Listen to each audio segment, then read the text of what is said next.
Puji nama Tuhan, Bapak, Ibu, Saudara, keluarga GPDI El Shaddai Magelang. Bersyukur pada saat ini kita dapat bertemu kembali di dalam Renungan 79.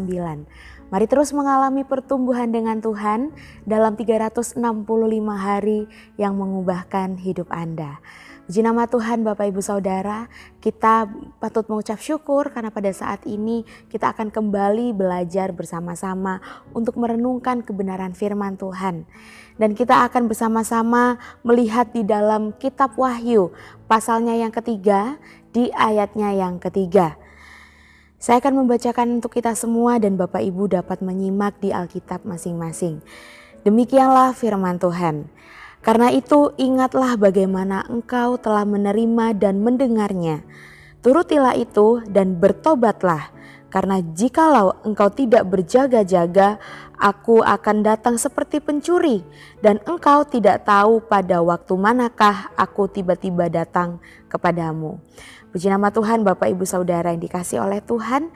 Kita akan melihat di dalam Wahyu pasal yang ketiga ini bagaimana Yesus memberikan pesan kepada jemaat di Sardis. Bagaimana jemaat Sardis adalah dikenal sebagai gereja yang terlihat hidup, gereja yang selalu aktif di dalam persekutuan mereka. Namun pada kenyataannya Bapak Ibu Saudara, bagaimana mereka itu adalah gereja yang mati secara rohani. Nah, di dalam ayat ini jugalah kita dapat belajar bersama-sama bahwa Tuhan memberikan teguran bagi setiap kehidupan kita, sekaligus peringatan juga bahwa pengharapan bagi setiap orang yang ingin kembali kepadanya ada 3 hal utama yang harus kita lakukan, yaitu mengingat firman, bertobat, dan berjaga-jaga. Baik Bapak Ibu Saudara yang dikasihi oleh Tuhan, kita akan melihat bersama-sama di dalam interpretasi ayat ini bagaimana setiap kehidupan kita diajak untuk selalu mengingat, bertobat, dan hidup di dalam kesiapan sebelum Tuhan akan datang kedua kalinya. Kita akan melihat di dalam ayat ini bagaimana terdapat satu kalimat, yaitu ingatlah bagaimana engkau telah menerima dan mendengarnya. Yang pertama adalah mengingat firman Tuhan yang telah diterima. Mengingat apa yang sudah diajarkan Tuhan adalah langkah pertama menuju kebangunan rohani atau menuju pertumbuhan rohani. Jemaat Sardis telah menerima firman Tuhan, tetapi mereka melupakan apa yang telah diajarkan pada saat itu. Mereka mulai meninggalkan apa yang harus mereka lakukan, dan mereka hidup tidak sesuai dengan kehendak Allah, sehingga yang mereka rasakan adalah kekeringan rohani. Mereka tidak mengalami pertumbuhan secara rohani. Nah, di dalam setiap kehidupan kita Bapak Ibu Saudara, melupakan firman Tuhan bisa saja terjadi karena mungkin kita sibuk dengan hal-hal duniawi atau mungkin kita kehilangan fokus pada kehendak Allah. Kita lebih mementingkan, kita lebih memprioritaskan hal-hal yang merujuk kepada kedagingan kita. Jadi Bapak Ibu Saudara harus merenungkan kembali setiap perjalanan iman kita.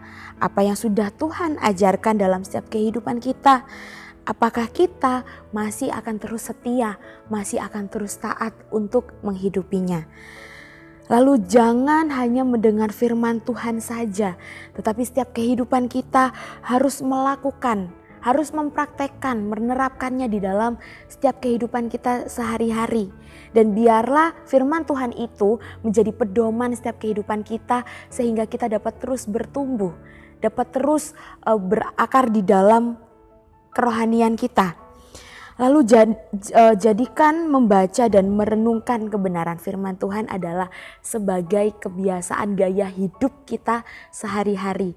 Sehingga kita dapat tahu, kita dapat mengerti apa yang ingin Tuhan lakukan di dalam setiap kehidupan kita.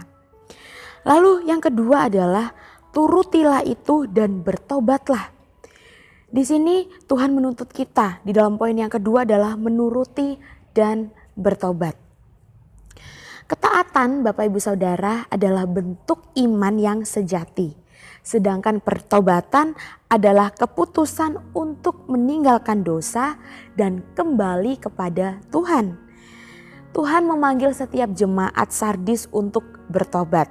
Dan pertobatan itu adalah keputusan untuk meninggalkan dosa dan memutuskan untuk tidak akan kembali ke belakang, melainkan berjalan menurut kehendaknya Tuhan atau mengikuti sesuai dengan seturutnya Tuhan. Nah, di dalam setiap kehidupan kita Bapak Ibu Saudara, semua pilihan terdapat di dalam setiap kehidupan kita. Tuhan telah memberikan kita free will, kehendak bebas untuk kita dapat memilih apakah kita akan mengikuti kehendak kita sendiri, mengikuti kedagingan kita sendiri, atau kita akan bertobat kepada Tuhan dan mengikuti setiap kehendak Tuhan yang akan Tuhan lakukan dalam kehidupan kita. Mungkin ketika kita memutuskan untuk mengikut Tuhan, banyak sekali proses yang harus kita lalui, banyak proses yang harus kita jalani. Tetapi Bapak Ibu Saudara, satu hal yang pasti bahwa Tuhan sudah merencanakan sesuatu yang indah bagi setiap kehidupan kita. Banyak buah-buah yang akan kita terima ketika kita memutuskan untuk kita akan hidup sesuai dengan jalannya, untuk kita hidup menjadi orang yang benar, mengikuti sesuai dengan kehendaknya. Dan apa yang harus kita lakukan? Kita harus terus merenungkan Bapak Ibu Saudara, apakah hidup kita mencerminkan kasih dan kebenaran Tuhan.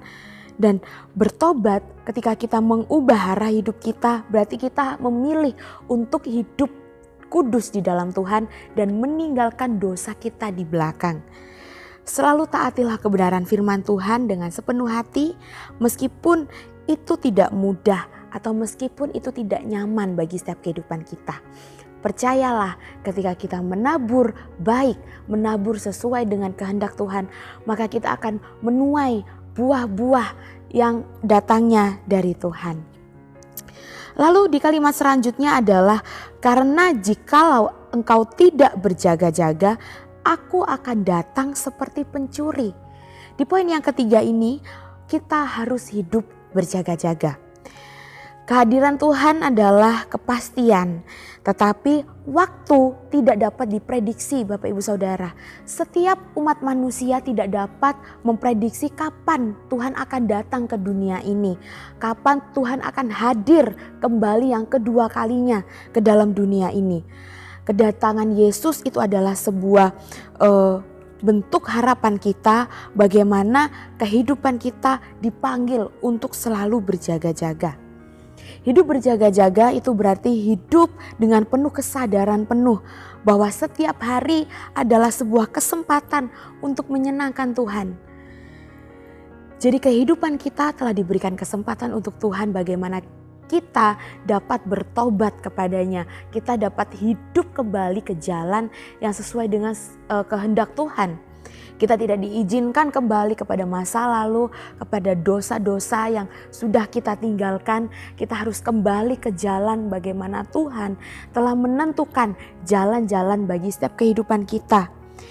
Jangan hidup di dalam kelalaian rohani Bapak Ibu Saudara. Jadikan hubungan kita bagaimana prioritas utama kita di dalam setiap kita menjalani kehidupan kita. Selalu siap dalam setiap doa, pelayanan, dan kehidupan yang kudus. Agar kehidupan kita dapat terus layak di hadapan Tuhan. Saya dapat memberikan ilustrasi bagi setiap kehidupan kita bagaimana seperti seorang penjaga malam yang tertidur pada saat ia bertugas. Ketika ancaman itu mulai datang, tidak terduga ancaman itu kapan datangnya, prediksi waktunya kita tidak tahu, tapi tiba-tiba datang dan penjaga malam ini tidak berjaga-jaga. Itulah yang membuat penjaga malam ini dia tidak dapat mengetahui apakah penjahat itu, apakah ancaman itu datang di waktu yang tidak dimengerti. Nah, dan dari sinilah kita juga dapat tahu Bapak Ibu Saudara bahwa kehidupan rohani yang tidak dipelihara akan kehilangan kepekaan terhadap suara Tuhan. Jadi jangan pernah kita lengah, jangan pernah kita menyepelekan apa yang ingin Tuhan lakukan dalam setiap kehidupan kita. Karena kehidupan iman kita lah adalah tanggung jawab yang harus terus kita pelihara dengan setia. Jadi Bapak Ibu Saudara yang dikasihi oleh Tuhan, Dari sinilah kita dapat belajar bersama-sama. Ada beberapa aplikasi yang dapat kita lakukan di dalam setiap kehidupan kita sehari-hari. Yang pertama adalah luangkan waktu setiap hari untuk membaca dan merenungkan kebenaran firman Tuhan. Lalu yang kedua adalah evaluasi diri. Apakah kehidupan kita mencerminkan nilai-nilai kerajaan Allah?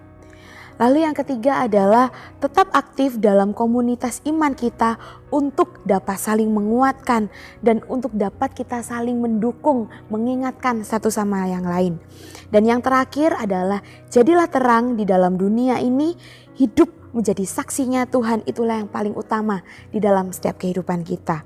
Jadi Bapak Ibu Saudara yang dikasihi oleh Tuhan, sebelum kita akan mengakhiri renungan pada saat ini, kita kembali diingatkan untuk kita kembali hidup bertobat di dalam Tuhan. Semuanya itu adalah pilihan. Apakah kita akan kembali hidup di dalam Tuhan atau kita akan kembali hidup di dalam dosa. Selalu ingat bahwa Tuhan itu penuh kasih. Tuhan memberikan banyak sekali kesempatan bagi setiap kehidupan kita untuk kita akan terus selalu berjaga-jaga dan hidup di dalam Dia. Dan kita harus terus memohon setiap kekuatan untuk kita dapat terus taat dan berjaga-jaga di dalam iman. Puji nama Tuhan, Bapak Ibu Saudara yang dikasihi oleh Tuhan, mengucap syukur dan berterima kasih karena telah mengikuti renungan 79 dan kiranya dapat menjadi berkat bagi kita semua. Bagi Bapak Ibu Saudara yang ingin didoakan untuk doa-doa pokok tertentu dan mungkin menceritakan kesaksian baik mujizat kesembuhan, pemulihan masalah keluarga, dapat disalurkan melalui chat WhatsApp di nomor 081 327 420 088. Puji nama Tuhan Bapak Ibu Saudara, kita akan mengakhiri renungan pada saat ini dengan bersatu di dalam doa. Mari kita berdoa. Terima kasih Bapa yang baik, mengucap syukur kepadamu, kami limpah dengan ucapan syukur. Terima kasih atas kesempatan-kesempatan yang kau berikan bagi setiap kehidupan kami. Bagaimana kami terus diajarkan, kami terus ditegur melalui kebenaran firman-Mu. Bagaimana kami harus hidup berjaga-jaga untuk mempersiapkan diri Engkau akan datang kembali ke dunia ini yang kedua kalinya. Terus Tuhan memberikan setiap kami Roh Kudus agar setiap iman kami terus kuat di dalam Engkau. Agar setiap kehidupan kami dapat terus layak di hadapan-Mu Tuhan. Pakailah kami menjadi alat-Mu, menjadi terang bagi orang-orang di sekitar kami. Dan menjadi alat untuk kami dapat mengabarkan Injil bagi dunia ini. Tuhan tolong agar hidup keluarga GPDI El Shaddai Magelang bertekun dalam iman, tetap teguh dan tidak bergoncang dan tidak mau digeser dari pengharapan Injil. Kami menyerahkan setiap kehidupan kami di dalam tangan-Mu.